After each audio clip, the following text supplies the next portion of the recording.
The heart of Cebu seafood industry.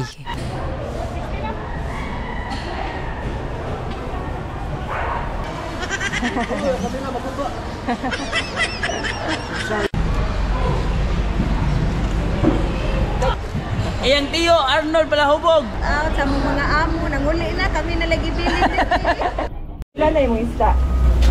Kasi sila rin mag-gagis na dire niya. Kami rin mulimbyo, kami rin hubog. May puso rin bayaran.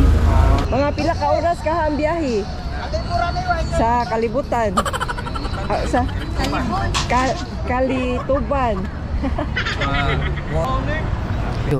For the construction of nearby fish port in March 1992, renamed Bugalyon Street, where the market is located, to Belgium Street, to recognize the Belgian government role in the area's economic development. Naglalakad na po tayo papunta sa highway at marami po tayong mga bahay na madadaanan. Estimated 15 to 20 minutes lang po yung lakad papunta doon sa labas, or 10 to 15 minutes.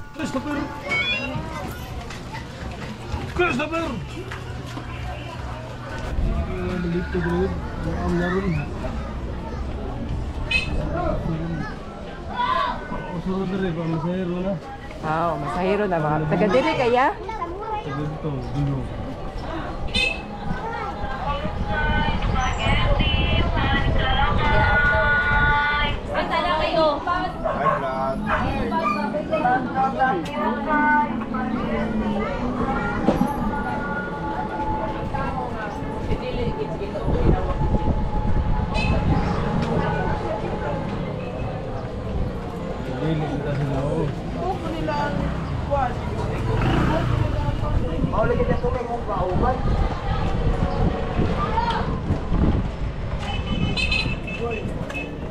Barangay Pasil diri ya. Oh. Ya, may isda dira. Dito na doon. Diri wala. Wala pa.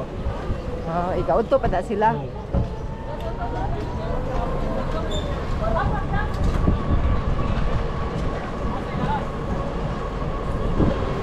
So ito po yung park ng Barangay Pasil at across the road naman yung church.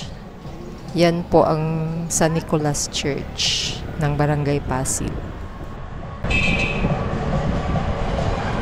Ay ang ating old traditional kalisa.